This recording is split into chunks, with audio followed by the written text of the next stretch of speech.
بسم اللہ الرحمن الرحیم الحمد للہ حمدا موافیا لنعمہ مکافیا لمزیدہ۔ تمام تعریفات اور کمالات اللہ ہی کے لیے ہیں، ہماری طرف سے ان کا شکریہ اتنا جو ان کی نعمتوں کے برابر ہو، جتنی نعمتیں اتنا ہماری طرف سے شکریہ۔ فارسی میں کہتے ہیں نعمت شکر ہے تو چندہ کے نعمت ہے تو، جتنے آپ کی نعمتیں اتنا ہماری طرف سے شکریہ۔ شکر نعمت ہے تو چندہ کے نعمت ہے تو، عذر تقصیرات ماں چندہ کے تقصیرات ماں۔ یہ فارسی ہے، سننے میں بہت اچھی لگتی ہے اگرچہ سمجھ میں نہ آئے، اور جتنی ہماری طرف سے کوتاہی اتنا ہماری طرف سے معذرت اور استغفار۔ یا اللہ آپ کی نعمتوں کا شکر ہم ادا نہیں کر رہے ہیں، اس لیے آج کل دسترخوان پہ بہت نعمتیں کھاتے ہیں تو ایک دعا سے بھی کافی نہیں، زیادہ دعائیں سیکھنا چاہیے کھانے کے بعد کی، ان کو پڑھنا چاہیے۔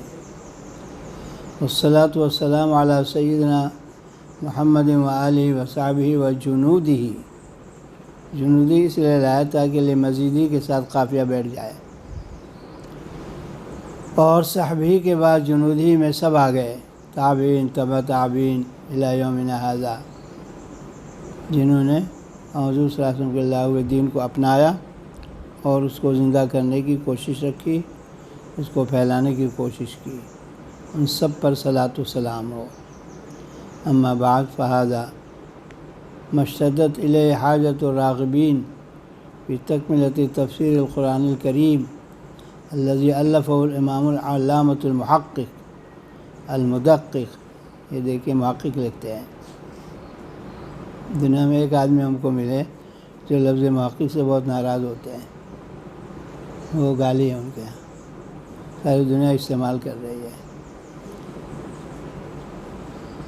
جلال الدین محمد بن احمد المحلی الشافعی رحمہ اللہ، امام سیوطی رحمۃ اللہ علیہ خطبہ لکھ رہے ہیں۔ امام محلی رحمۃ اللہ علیہ نے کسی وجہ سے اپنی تفسیر شروع کی سورہ کہف سے اور قرآن پورا کیا، پھر سورہ فاتحہ کی تفسیر لکھی، اس کے بعد ان کا انتقال ہو گیا، تو سورہ بقرہ سے سورہ کہف تک کی تفسیر باقی رہی، یعنی بنی اسرائیل کے ختم تک کی تفسیر باقی رہے، وہ امام سیوطی نے پوری کی۔ تو فرماتے ہیں کہ یہ جو میں کتاب لکھنے جا رہا ہوں، اس کی سخت ضرورت ہوئی طالب علموں کو، الراغبین، جو علم کی طرف مائل ہیں، طالبین، کہ جو قرآن کریم کی تفسیر علامہ محلی نے لکھی تھی میں اس کو پورا کروں۔ علامہ محلی کا نام ہے جلال الدین محمد بن احمد المحلی۔ مصر میں ایک جگہ کا نام تھا محلہ، وہاں کے یہ تھے، اس لیے محلی کا کہلائے۔ اس کا نام تھا المحلۃ الکبریٰ، مصر کے شہروں میں سے ایک شہر ہے، اس لیے محلی کہلائے۔ یہ عجیب لفظ ہے، اس کی مثال ہمارے علاقے میں موجود ہے۔ ایک بستی ہے پورا معروف، ہمارے مئو سے بس 2-4 کلومیٹر دور، مئو ناتھ بھنجن سے، اس کا نام ہے پورا معروف۔ عام طور سے وہاں نام ہوتا ہے فلاں پورا فلاں پورا فلاں پورا، چاند پورا، الہداد پورا، فلاں پورا، یہ اردو ہے، لیکن اس بستی کا نام ہے پورا، اور اس کا معروف لگا ہوا پورا معروف۔ وہاں سے بڑے بڑے علماء پیدا ہوئے ہیں۔ آج کے جو مولانا نعمت اللہ صاحب ہیں دارالعلوم دیوبند میں، جن کو بحر العلوم کہا جاتا ہے، وہ پورا معروف کے ہیں۔ اس سے پہلے مولانا زین العابدین صاحب تھے، یہ مظاہر العلوم سہارنپور میں تخصص فی الحدیث کے مشرف تھے، یہ بھی پورا معروف کے۔ ایسے ہی محلہ فلاں نام ہوتا ہے، لیکن ایک جگہ کا نام ہے مصر میں المحلۃ الکبریٰ۔ دیکھیے محلہ میم کے فتح کے ساتھ ہے، ضمے کے ساتھ نہیں ہے۔ بہت سے لوگ بولیں گے محلہ، یہ وہ ہیں جو محقق نہیں ہے، جیسے اردو میں بہت سے لوگ بولتے ہیں محبت میم کے ضمے کے ساتھ، اس سے غیر محقق ہے، صحیح ہے محبت، وَأَلْقَيْتُ عَلَيْكَ مَحَبَّةً مِّنِّي وَلِتُصْنَعَ عَلَىٰ عَيْنِي۔ اور فیروز اللغات میں لکھا ہے کہ میم کو ضمہ پڑھنا غلط ہے، یہ ایک مشہور لغت ہے اردو میں فیروز اللغات، تو اس لیے محلی کہلاتے ہیں۔ ان کا انتقال ہوا ہے 684 میں۔ یہ زمانہ وہی ہے جو حافظ بن حجر کا زمانہ ہے، وہ بھی قاہرہ و مصر کے تھے۔ ان کا انتقال ہوا ہے 852 میں، اور 52 میں بہت سے لوگوں کا انتقال ہوا ہے، مگر مختلف صدیوں میں 52۔ حافظ بن حجر کا 852 میں ہوا۔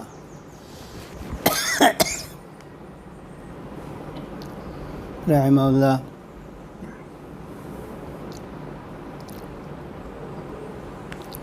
اور علامہ شامی کا کیا 852 نا، یہ 852۔ علامہ شامی کا 1252، اور علامہ کشمیری کا 1352، ایسے ہم نے یاد کر رکھا ہے۔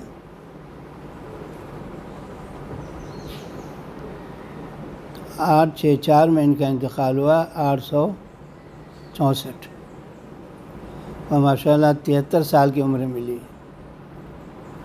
73 ایئرس۔ اس زمانے میں امام سیوطی رحمۃ اللہ علیہ زندہ تھے مگر بچے تھے۔ امام سیوطی پھر کا انتقال ہوا 911 میں، 911۔ اردو کا ایک محاورہ ہے 9-2-11 ہو گئے، یعنی چلے گئے۔ امام سیوطی دنیا سے 911 میں 9-2-11 ہو گئے، یعنی دنیا سے چلے گئے۔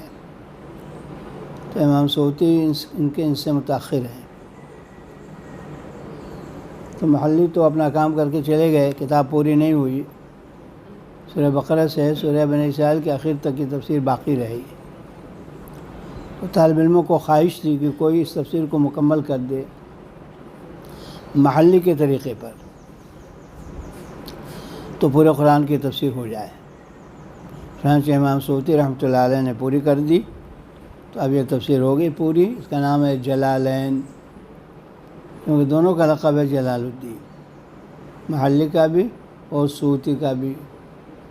سیوط کو اسود بھی کہتے ہیں، یہ بھی ایک جگہ تھی مصر میں جہاں کے تھے۔ وَهُوَ مِنْ أَوَّلِ سُورَةِ الْبَقَرَةِ إِلَىٰ آخِرِ سُورَةِ الْإِسْرَاءِ۔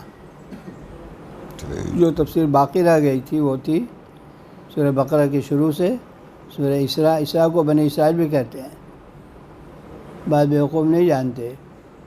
ایک دفعہ جدہ میں جا رہے تھے ہم اندر عمرے کے لیے یا حج کے لیے، تو وہاں کسٹم میں مصحف شریف چیک کر رہے تھے، تو ایک آدمی کے پاس مصحف شریف نکلا، اس میں لکھا ہوا تھا سورۃ الاسراء۔ تو وہاں کسٹم والے بیوقوف آدمی نے اس کو ضبط کر لیا، کہا یہ تو سورۃ بنی اسرائیل ہے، اسراء کیوں لکھا ہے، یہ قرآن صحیح نہیں ہے، چلو ڈسٹ بن میں ڈال دو۔ کیسے کیسے بیوقوف پائے جاتے ہیں دنیا میں۔ اس سورہ کو سورہ بنی اسرائیل بھی کہتے ہیں، سورہ اسراء بھی کہتے ہیں۔ بتتمۃ علی نعمتہ، یہ تفسیر جو باقی رہ گئی تھی سورہ بقرہ کے شروع سے لے کر اسراء کے آخر تک، اس کو سورہ کہف تک بھی کہہ سکتے ہیں، غائب مغیّر سے خارج مانے تو۔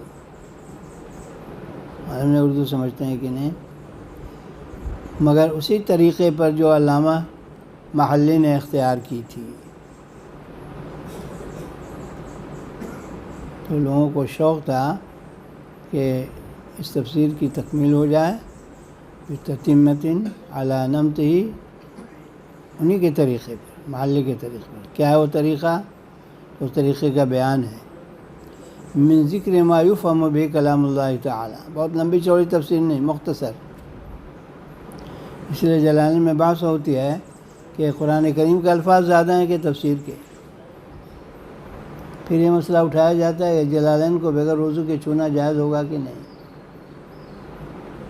کیونکہ اگر قرآن کریم کے الفاظ زیادہ ہوں تو للاکثر حکم الکل پھر بے وضو چھونا جائز نہیں ہوگا، لیکن اگر تفسیر کے کلمات زیادہ ہوں تو پھر چھونا بغیر وضو کے جائز ہو جائے گا۔ عجیب عجیب بحثیں اٹھائی گئی ہیں۔ بس اتنی بات ذکر کی جائے جس سے کلام اللہ سمجھ میں آ جائے۔ والاعتماد علی ارجح الاقوال، محلے کا ایک طریقہ یہ بھی تھا کہ تفسیر میں بہت سے اقوال ہوتے ہیں، اس میں جو سب سے راجح قول تھا اس کو محلے نے ذکر کیا، ضعیف اقوال کو چھوڑ دیا۔ تو یہ جو بقیہ تفسیر ہے بقرہ سے اسراء کے آخر تک، وہ بھی اسی طریقے پہ پوری کی جائے۔ اعراب ما یحتاج الیہ، اور جہاں اعراب کی ضرورت ہے وہاں اعراب بھی ظاہر کیا جائے، اور اسی طرح وتنبیہ علی القراءۃ المختلفۃ المشہورہ، جہاں قراء 7 یا 10 کا اختلاف ہے یا تنوع ہے اس کو بھی بیان کر دیا جائے، کہ مثلا ایک قاری کی قراءت ہے مالک یوم الدین مگر دوسری کی ہے ملک یوم الدین، تو مشہور جو اختلافات ہیں متواتر ان کو بیان بھی کر دیا جائے۔ وتنبیہ علی القراءۃ المختلفۃ المشہورہ، یہ بھی اسی اعراب پر اسی سے بدل ہے، اور یہ سب آ گیا بتتمۃ علی نمتہ پر، اسی کی تفصیل ہے۔ یہ من ذکر سے سب بیان ہو رہا ہے، من بیانیہ ہے۔ وتنبیہ علی القراءۃ المختلفۃ المشہورہ، شاذ قراءتیں نہیں ذکر کریں گے، نادر قراءتیں نہیں، مشہور قراءتیں۔ قراءت 7 بھی مشہور ہیں، اور مشہور قول کے مطابق قراءت 10 بھی مشہور ہیں، مشہور قول کے مطابق قراءت 10 بھی مشہور ہیں، یعنی متواتر ہیں۔ علی وجہ لطیف تعبیر وجیز، بہت عمدہ طریقے پر مگر مختصر تعبیر کے ساتھ، تاکہ یہ کتاب بہت لمبی نہ ہو تو 1 سال میں ختم ہو جائے۔ اور ترک تطویل نہ کی جائے۔ کیسے تطویل ہوگی؟ آگے تطویل کا بیان ہے۔ بذکر اقوال غیر مرضیۃ، تطویل اس طرح ہوگی کہ مرجو اقوال بہت ذکر کیے جائیں، کسی نے یہ کہا، کسی نے یہ کہا، قیلہ کذا قیلہ کذا قیلہ کذا، ایسی تطویل کی ضرورت نہیں۔ مختلف اقوال میں سے جو عمدہ ہے، سب سے راجح اس کو چن لیا جائے تو کتاب مختصر رہے گی۔ تو ترک تطویل کا بیان ہے۔ کیسے تطویل کو ترک کریں؟ تو اقوال غیر مرضیہ کو چھوڑ دیں۔ تطویل ہوگی اقوال غیر مرضیہ کے ذکر سے، اس کو چھوڑ دیا جائے۔ وَأَعْرِيبَ مَحَالُّهَا کتب العربیہ، اسی طریقے سے چھوڑ دیا جائے ان اعراب کی صورتوں کو، ترکیب کی صورتوں کو جو عربی کتابوں میں، عربیت کی کتابوں میں تفصیل سے بیان ہوئے ہیں، یا ہم تفسیر میں اس میں نہ پڑھیں، اس کو نہ ذکر کریں، اس لیے کہ جملوں میں جب ترکیب کرنے جاتے ہیں، اعراب لگاتے ہیں تو مختلف صورتیں ہوتی ہیں، اس کو نہیں ذکر کریں گے۔ تو اس کی بڑی ضرورت تھی کہ محلے کی تفسیر کو مکمل کر دیا جائے انہی کے طریقے پر۔ ان کا طریقہ یہ تھا جو بیان ہوا۔ واللہ اسأل النفع بی فی الدنیا، میں لکھنے جا رہا ہوں اور اللہ سے درخواست کرتا ہوں، دعا کرتا ہوں کہ اس سے دنیا میں بھی لوگوں کو نفع پہنچائے اور عقبہ اور آخرت میں بھی بہترین بدلہ نصیب فرمائے، بمنہ و کرمہ، محض اپنے فضل سے اور اپنے احسان سے جس کے ہم مستحق نہیں ہیں۔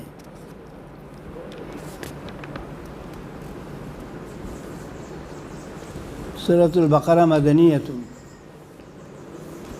مصاحف میں یہ بھی لکھا ہوا ہے سورۃ البقرہ مدنیۃ۔ اس سے باتیں جو لکھی گئی ہیں، مکی ہونا، مدنی ہونا، یہ بعد میں لکھا گیا ہے، قرن اول سے، بالکل ابتدا سے حضور صلی اللہ علیہ وسلم کی طرف سے انہیں لکھا گیا ہے، بعد میں علماء نے، مفسرین نے اس کو لکھا ہے۔ 287 آیتیں، 286 یا 87 آیتیں ہیں۔ کیوں؟ شمار کرنے کے اعتبار سے اختلاف ہوگا، بعض جگہوں پر 2 آیتوں کو ایک گن لیا گیا، اور ایسی آیتوں میں اگرچہ آیت کا نشان ہوتا ہے گول، مگر وہاں لا لکھا رہتا ہے۔ وہاں وقف پکڑنا جائز ہے، آیت ہے تو اگرچہ لا لکھا ہو، لیکن آیت کے بیچ میں جو لا لکھا جاتا ہے اس کا مطلب ہے لا تقف، یہاں وقف مت کرو، وہاں وقف کرنے سے معنی میں خلل پیدا ہوگا۔ لیکن بہت سے لوگ جو علامات وقف سے واقف نہیں ہیں، وہ آیت کے بیچ میں لا دیکھتے ہیں تو وہاں بھی وقف کرتے ہیں کہ پہلے زمانے سے چلا آ رہا ہے اور ابھی بھی جاری ہے، حالانکہ اب تو تجوید کی کتابیں عام ہو گئی ہیں، اب اس پر متنبہ ہونا چاہیے طالب علموں کو اور حفاظ کو، لیکن ہم دیکھ رہے ہیں کہ اس میں بڑی کمی ہے۔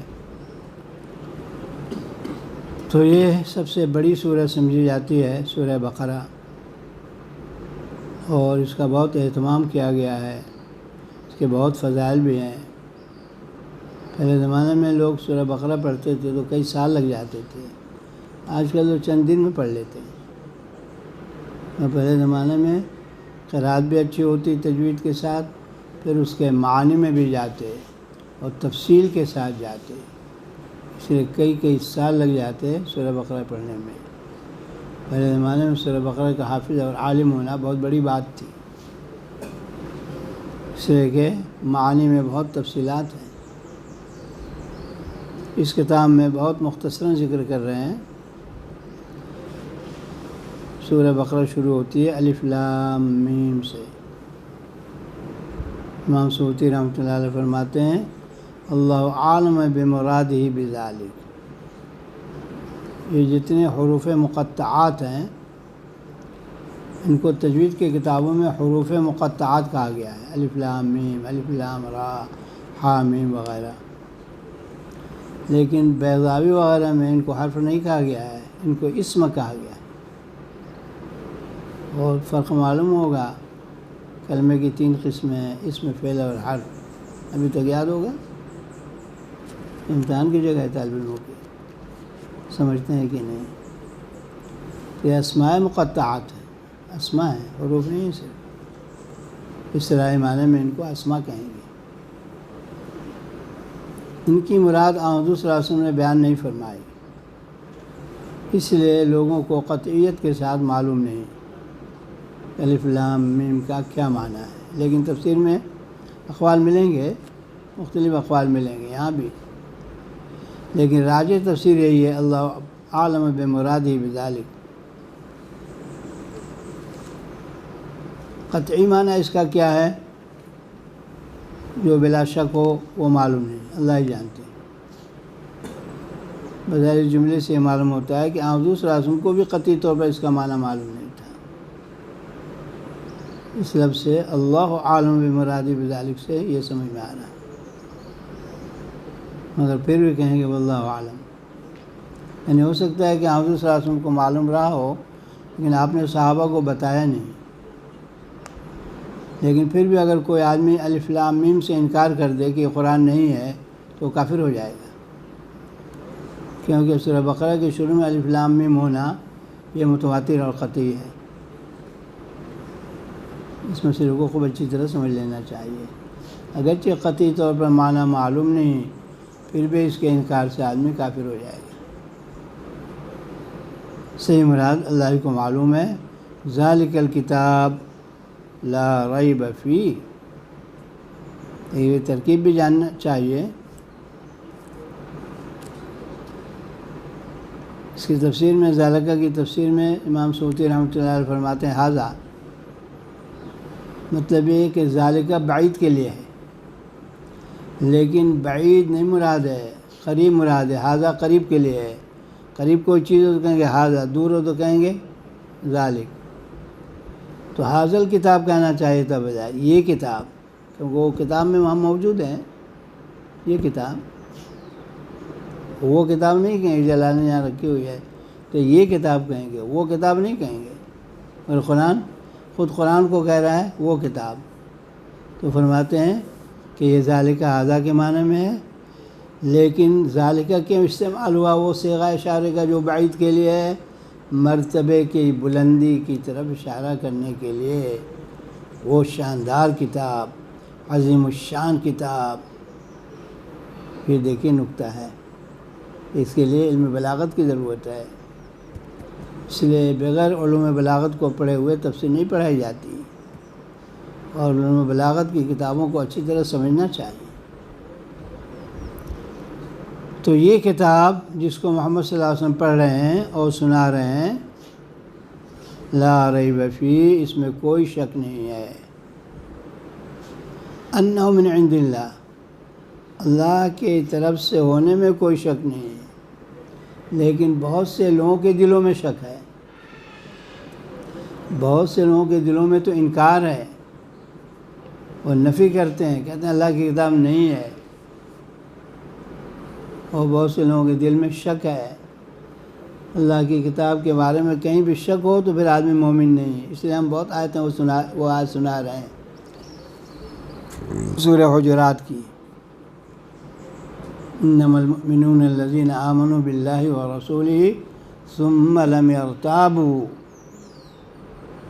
اگر ریب ہو گیا، کسی آیت کے بارے میں ریب اور شبہ ہو گیا کہ اللہ کا کلام ہے کہ نہیں، خلاص وہ مومن نہیں ہے۔ اس کو ہم نے کہا الف لام میم کے بارے میں اگر کوئی انکار کر دے کہ یہ کتاب اللہ نہیں، کافر ہو جائے گا۔ پورے یقین کے ساتھ ایمان لانا ہے کہ اللہ کی کتاب ہے الف لام میم بھی۔ تو الف لام میم کے بعد یہ فرمایا گیا کہ یہ کتاب پوری جو نازل ہو چکی تھی وہ بھی، اور جو آئندہ نازل ہونے والی ہے وہ بھی، کیونکہ سورہ بقرہ بیچ میں نازل ہوئی ہے، بالکل آخر میں بھی نہیں، بالکل شروع میں بھی نہیں، تو اس میں کوئی شک نہیں ہے کہ اللہ کی کتاب ہے۔ ذالک الکتاب لا ریب فیہ، یہ مبتدا خبر ہو گیا، ذالک الکتاب مبتدا ہے، لا ریب فیہ خبر ہے۔ پھر اس کے بعد فرماتے ہیں کہ جملۃ النفی خبر مبتدا ذالک والاشارۃ بھی للتعظیم۔ نفی کا جو جملہ ہے لا ریب فیہ، یہ خبر ہے، اور ذالک الکتاب یہ مبتدا ہے، ذالک الکتاب مبتدا، لا ریب فیہ خبر، والاشارۃ بھی للتعظیم، وہی بات جو ہم نے شروع میں کہہ دی، اس کتاب اللہ کی طرف جو اشارہ ہوا ذالکہ سے، یہ کتاب تو قریب ہے، یہ تو کتابی کا لفظ ہے ذالک الکتاب، وہ کہیں دور نہیں ہے، لیکن بعید کا اس میں اشارہ استعمال ہوا تعظیم کے لیے، کیونکہ اس کا مرتبہ بہت دور ہے، بہت اونچا ہے، مشکل سے یہ کتاب سمجھی جا سکتی ہے، اس کو سمجھنے سے پہلے بہت سے علوم کو پڑھنا پڑتا ہے، صرف، نحو، اشتقاق، بلاغت، تب آدمی اس کتاب کو سمجھ سکتا ہے۔ تو بعید کا اس میں اشارہ استعمال ہوا تعظیم کے لیے۔ ھدی للمتقین، اب یہ خبر بعد خبرین ہے، ذالک الکتاب مبتدا ہے، لا ریب فیہ اس کی پہلی خبر ہے، ھدی للمتقین یہ دوسری خبر ہے۔ یہ کتاب پوری متقین کے لیے ہدایت ہے۔ ھدی کا لفظ استعمال ہوا مصدر، لیکن معنی ہے ہادن کا، بسا اوقات مصدر اسم فاعل کے معنی میں استعمال ہوتا ہے۔ یہ ذالکہ کی خبر ثانی ہے، ھدی کا مطلب ہے ہادن المتقین، لیکن دوسری جگہ تو آیا ہے کہ ھدی للناس، یہ تمام لوگوں کے لیے ہدایت ہے، اور یہاں کہا جا رہا ہے صرف متقین کے لیے ہدایت ہے، تو دونوں میں کوئی تعارض نہیں ہے۔ المتقین سے مراد الصائرین الی التقوی، ان لوگوں کے لیے ہدایت ہے جو تقوی کی طرف جانے والے ہیں اور آئندہ متقی بننے والے ہیں۔ کیسے بنیں گے؟ بامتثال الاوامر واجتناب النواہی، اللہ کے جتنے احکام ہیں ان کو پورا کریں، اور جتنی منہیات ہیں ان سے پرہیز کریں، اس طرح تقوی ہوتا ہے۔ واجتناب النواہی بامتثال الاوامر، اس میں ایک نقطہ یہ بھی یاد رکھنا چاہیے کہ اگر اوامر کو ادا نہیں کیا گیا تو یہ بھی بہت بڑے گناہ کا ارتکاب ہے۔ مثلاً فرض نماز نہیں پڑھی گئی، قضا ہو گئی، تو اس امر الہی کو چھوڑا، ترک صلاۃ ہوا۔ ترک صلاۃ بہت بڑا گناہ ہے۔ صحابہ و تابعین کی ایک جماعت کا یہ کفر ہے، بالکل ارتداد ہے۔ اور دوسرا قول یہ ہے کہ فسق ہے، آدمی اس سے کافر نہیں ہوتا مگر فاسق ہو جاتا ہے۔ بامتثال الاوامر واجتناب النواہی، تقویٰ یہ ہے۔ اسی میں تبلیغ بھی داخل ہے، اسی میں تبلیغ بھی داخل ہے، کیونکہ تبلیغ کا امر ہے، اور تبلیغ کا کام نہ کرنا یہ ترک اوامر ہے، یہ امتثال اوامر کی ضد ہے، اس سے بھی آدمی فاسق ہو جائے گا۔ روزہ نہ رکھے، زکوٰۃ فرض و ادا نہ کرے، ان سب سے آدمی فاسق ہو جائے گا۔ تو ترک فرض بھی ارتکاب منکر ہے، اس کو سمجھنا چاہیے۔ تھوڑی مشکل بات ہے، آپ لوگوں کو اردو پتہ نہیں کتنی ہے، 50% ہے یا 90 ہو تو سمجھ میں آ جائے گی۔ نماز کا ترک کرنا بھی بہت بڑا گناہ ہے، منکر کا ارتکاب ہے۔ تو اوامر کو پورا کیا جائے، گناہوں سے بچا جائے تو متقی ہوتا ہے۔ کیوں اس کو متقی کہتے ہیں؟ لاتقاء بذالک النار، ان دونوں باتوں پر عمل کرنے کی وجہ سے آدمی جہنم سے بچ جائے گا، اس لیے متقی ہو گیا۔ تو اس تعویل کے بعد اب عام ہو گیا، ھدی للناس اور ھدی للمتقین ایک ہو گیا۔ ھدی للمتقین کا یہ مطلب نہیں ہے کہ فی الحال وہ متقی ہیں، بلکہ آئندہ جو متقی ہونے والے ہیں ان کے لیے ہدایت ہے۔ تو اس میں کفار بھی آ گئے جو آئندہ ایمان لائیں تو وہ مومن بن جائیں گے، اس لیے ھدی للمتقین اور ھدی للناس میں تعارض باقی نہیں رہا۔ یہ تفسیر دفع تعارض کے لیے ہے، قرآن پڑھنے کے لیے بہت سمجھ چاہیے، اس لیے جو پہلے سے سمجھدار نہ ہو اس کے لیے مشکلات پیش آئیں گی۔ الذین یؤمنون بالغیب، اب متقین کی تفسیر آ رہی ہے۔ متقی کون لوگ ہیں؟ جو غیب کی تمام باتوں پر ایمان رکھتے ہیں۔ دیکھیے یؤمنون کی تفسیر کر دی تصدیق سے، یصدقون، اسی لیے بخاری کے شروع میں جب کتاب الایمان آتی ہے تو بڑی لمبی بحثیں ہوتی ہیں، ایمان کا حقیقی معنی کیا ہے؟ تو حنفیہ یہ کہتے ہیں، اور یہی صحیح بات ہے، ایمان تصدیق قلبی کا نام ہے، وہ دل میں ہوتی ہے۔ زبان سے جو اقرار ہے وہ اصل ایمان نہیں، وہ یا تو رکن زائد ہے یا اجراء احکام اسلامیہ کے لیے شرط ہے۔ اصل ایمان دل میں ہوتا ہے، جیسے سورہ حجرات میں ہے، آمنا مت کہو، اسلمنا کہو، ولما يدخل الایمان فی قلوبکم، اس لیے کہ تمہارے دل میں ابھی ایمان داخل نہیں ہوا۔ اس سے بات سمجھ میں آ گئی کہ ایمان قلب میں ہوتا ہے۔ یؤمنون بالغیب کا مطلب ہے تصدیق کرتے ہیں ان باتوں کی جو ان سے غائب ہیں، آنکھوں سے نظر نہیں آتی، جیسے بعث بعد الموت نظر نہیں آتا، جنت اور جہنم نظر نہیں آتا۔ یہ ہے متقین، ان کا ایمان غیب کی سب باتوں پر پکا ہے، تصدیق ہے، یعنی دل کی گہرائی سے اس کو وہ مان رہے ہیں اور اس کے سامنے سر تسلیم خم کر رہے ہیں۔ اس آیت کی تفسیر میں وہ آیت پڑھی جائے گی جو ہم بہت پڑھتے ہیں بیانات میں، وَلَا وَرَبِّكَ لَا يُؤْمِنُونَ حَتَّى يُحَكِّمُوكَ فِي مَا شَجَرَ بَيْنَهُمْ ثُمَّ لَا يَجِدُوا فِي أَنفُسِهِمْ حَرَجًا مِّمَّا قَضَيْتَ وَيُسَلِّمُوا تَسْلِيمًا۔ تو حکموں کا ہر عمل میں آپ کو حکم بنائے، اس میں سنت چیزیں بھی داخل ہیں، صرف فراز واجبات نہیں، سنن بھی۔ وَيُقِيمُونَ الصَّلَاةَ، یہ دیکھیے ہم بیان میں پوچھتے ہیں پرانے فارغین سے کیا تفصیل آئی ہے جلالین میں یقیمون الصلاۃ کی، تو سب لوگ بول گئے ہیں الا ماشاء اللہ، الا النادر والنادر کالمعدوم۔ یقیمون الصلاۃ کا ترجمہ یہ نہیں ہے جو نماز قائم کرتے ہیں، اور آپ لوگ بولتے ہیں کیا اسٹیبلشڈ، یہ پورا معنی نہیں ہے۔ الذین یقیمون الصلاۃ کی تفسیر ہے یاتون بہا بحقوقہا، نمازوں کو سارے حقوق کے ساتھ ادا کرتے ہیں، جس میں مردوں کے لیے مسجد میں جماعت سے پڑھنا بھی ہے، اور امام کی ذمہ داری ہے تسویہ صفوف، یہ سنت بھی متروک ہے الا ماشاء اللہ، ہم اس کو بہت بیانات میں ذکر کر رہے ہیں۔ ہندوستان پاکستان کے لوگ یہ تسویہ صفوف نہیں جانتے ہیں، عرب میں اس کا رواج ہے ماشاء اللہ۔ بخاری میں 100 پر پرانے نسخے میں 4 باب آئے ہیں تسویہ صفوف کے۔ نبی صلی اللہ علیہ وسلم دائیں بائیں دیکھتے اور تسویہ صفوف کا اعلان کرتے، سووا صفوفکم وتراصوا وسدوا الخلل، بولتے، کیوں بولتے؟ تاکہ پیچھے والے بھی ہوشیار ہو جائیں۔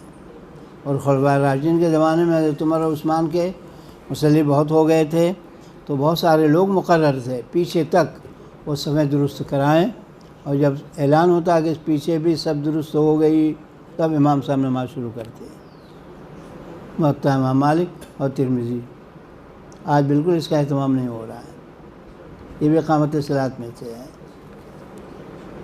فإن تسمیۃ الصف من اقامت الصلاۃ، بخاری میں لفظ آیا، من تمام الصلاۃ یہ لفظ بھی آیا۔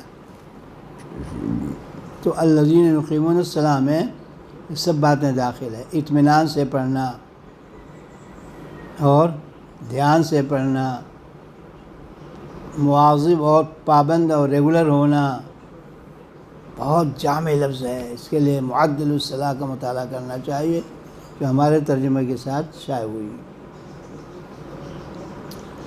وَمِمَّا رَزَقْنَاهُمْ يُنْفِقُونَ، اقامت صلاۃ اور دیکھیے زکوٰۃ، یہ دونوں قرینتان فی کتاب اللہ۔ سیدنا ابوبکر صدیق کے زمانے میں کچھ لوگوں نے زکوٰۃ دینے سے انکار کیا، تلوار نکالی، ان کے ساتھ جہاد کروں گا، اس لیے کہ اللہ پاک قرآن میں دونوں کو ایک ساتھ ذکر کرتے ہیں، اقیموا الصلاۃ و آتوا الزکوٰۃ۔ یہ کیسے ہو سکتا ہے کوئی زکوٰۃ کے فرضیت سے انکار کرے اور مسلمان ہو؟ وہ کافر ہے، مسلمان نہیں ہے۔ حضرت عمر وغیرہ کو یہ بات سمجھ میں نہیں آ رہی تھی، مگر ابو بکر ڈٹے رہے، یہاں تک کہ اللہ نے سب کے سینے کھول دیے اور پھر قتال ہوا۔ اور اس میں سے جو ہم نے روزی دی ہے خرچ کرتے ہیں اللہ کی طاعت میں۔ یہ جملہ ایسا ہے کہ اس میں زکوٰۃ فرض بھی آ گئی اور صدقہ نافلہ بھی آ گیا، اور اللہ میں دونوں چاہتے ہیں۔ دیکھیے سورہ مزمل جو شروع میں نازل ہوئی اس میں بھی آخر میں ہے اقیموا الصلاۃ وآتوا الزکوٰۃ واقرضوا اللہ قرضا حسنا فی طاعت اللہ۔ اسی طرح فرمایا گیا والذین یؤمنون بما انزل الیک، ایک جملہ پورا ہو گیا، ذالک الکتاب لا ریب فیہ ھدی للمتقین، اور متقین کی تفسیر آ گئی، الذین یؤمنون بالغیب ویقیمون الصلاۃ ومما رزقناہم ينفقون۔ ان کے لیے یہ کتاب ہدایت کا کام دے رہی ہے، آئی تو ہے سب لوگوں کے لیے، مگر جو متقین نہیں ہیں، آئندہ متقین نہیں بنے، وہ اس سے فائدہ نہیں اٹھا لیں۔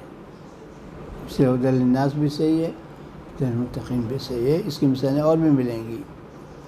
پھر اس کے بعد فرمایا مستقل جملہ والذین یؤمنون بما انزل الیک، جو لوگ ایمان رکھتے ہیں ان تمام باتوں پر جو آپ کی طرف نازل کی گئیں۔ القرآن، انہوں نے صرف قرآن سے تفسیر کی، لیکن اس میں حدیثوں کو بھی داخل کرنا چاہیے، اس لیے کہ حدیثیں بھی وحی ہیں، وحی الہی ہیں، اگرچہ وہ مطلوع نہیں۔ جتنی حدیثیں متواتر ہیں اور یقینی ہیں وہ سب اس میں داخل ہیں۔ جو لوگ ایمان رکھتے ہیں اس پر جو آپ کی طرف نازل کی گئی، وما انزل من قبلک، جو آپ سے پہلے نبی پر نازل کی گئی، تورات انجیل وغیرہ، اور وبالآخرۃ ھم یوقنون، اور وہ آخرت پر بھی پورا یقین رکھتے ہیں۔ انہوں نے تفسیر کی یوقنون سے یعلمون، وبالآخرۃ ھم یوقنون اے یعلمون، مگر یعلمون سے مراد صرف جاننا نہیں ہے، بلکہ دل سے تصدیق کرنا ہے، یقین رکھنا ہے۔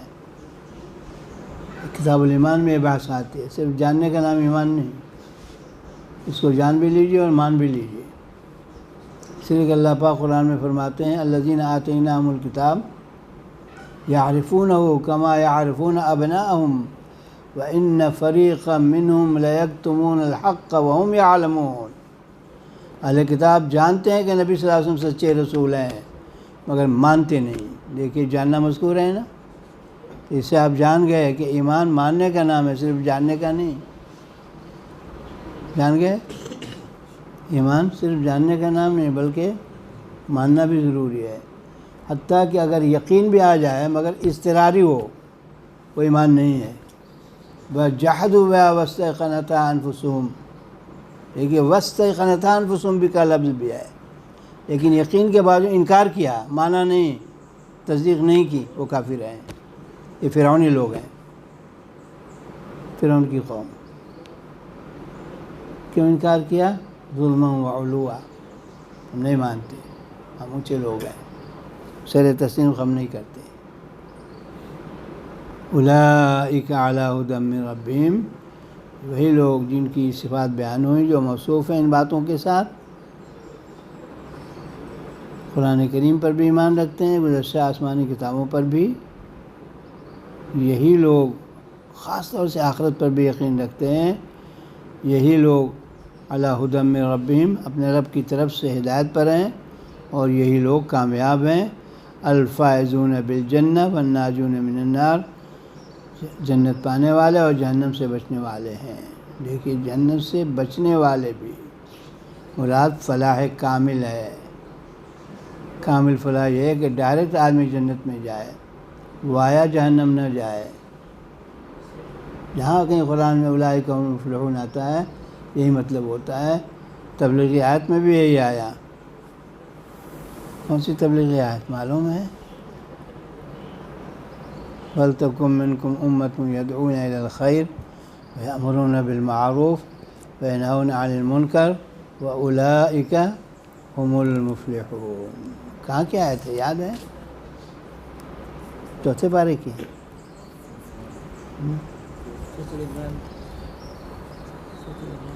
کیا ہے؟ بہت ایسے سے بولتا ہے، زور سے بولیے۔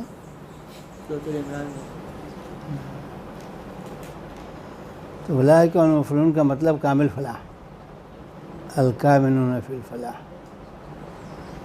دعوت الی الخیر، امر بالمعروف اور نہی عن المنکر، یہ پورے کامیاب ہیں۔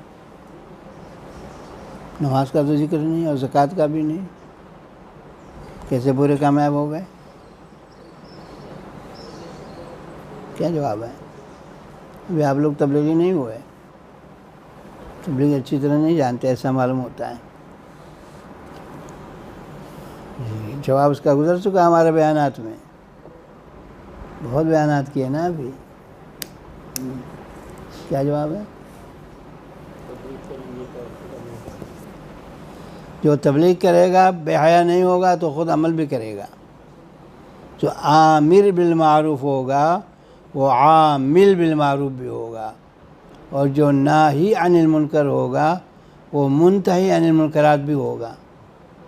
تو باقی کیا بچا؟ ابھی کہا نا دو کام ہیں، طاعت کو بجا لانا، منکرات سے پرہیز کرنا۔ تو یہ هم المفلحون الکاملون فی الفلاح تفسیر میں لکھا ہے۔ اس لیے تبلیغ والوں کو عمل میں بھی بہت آگے ہونا چاہیے، یہ نہیں کہ اعلان کر کے گھر چلے گئے، بیان ہوگا تشریف رکھیے، بات سنیے، بہت فائدہ ہوگا، اور خود چلے گئے گھر۔ ایسے تبلیغی ملیں گے؟ جی ہم کو بہت ملے ہیں، بہت زمانے سے ہم تبلیغ میں ہیں، بچپن سے۔ ایسے لوگوں کو فائدہ نہیں ہوتا، وہ ایسے ہی لاپرواہ رہتے ہیں جیسے شروع میں تھے۔ تو کتاب کو بہت غور سے پڑھیے اور سنیے اور سمجھیے، خاص نقطے نوٹ کیجیے تاکہ پورا فائدہ اٹھائیں۔ اس سے جلالین ابتدائی کتاب ہے اور تفصیلی نہیں ہے، اس کے بعد پھر مزید تفصیل والی کتابوں کا مطالعہ کرنا چاہیے۔ ہر جگہ بیضاوی پڑھائی نہیں جاتی ہے، اور پڑھائی بھی جاتی ہے تو کتنی پڑھائی جاتی ہے؟ آج کل تو 2 رکوع، ہم پڑھاتے تھے آزادی میں پورا 1 ربع، 1/4 حصہ، آج کل صرف 2 رکوع ہوتا ہے، 4 رکوع نہیں ہوتا۔ پوری کتاب کیسے پڑھیں گے آپ؟ مطالعہ کرنا پڑے گا۔ روح المعانی کا مطالعہ کیجیے، تفسیر ابن کثیر کا مطالعہ کیجیے۔ روایات کے لحاظ سے تفسیر ابن کثیر سب سے افضل ہے، حدیثی روایات کے لحاظ سے۔ ورنہ تفسیر کی کتابوں میں موضوع روایتیں، غیر معتبر روایتیں بھری ہوئی ہیں، جیسے تصوف کی کتابوں میں بھی غیر معتبر روایتیں بھری ہوئی ہیں۔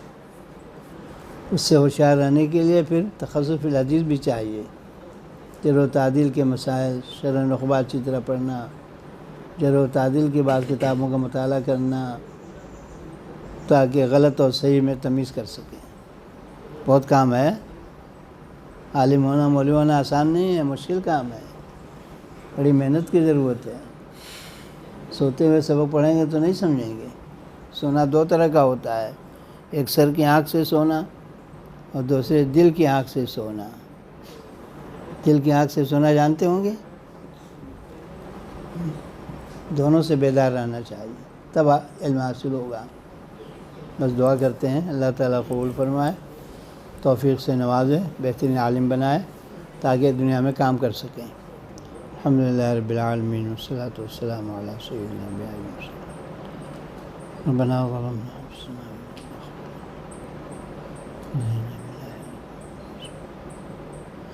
صلی اللہ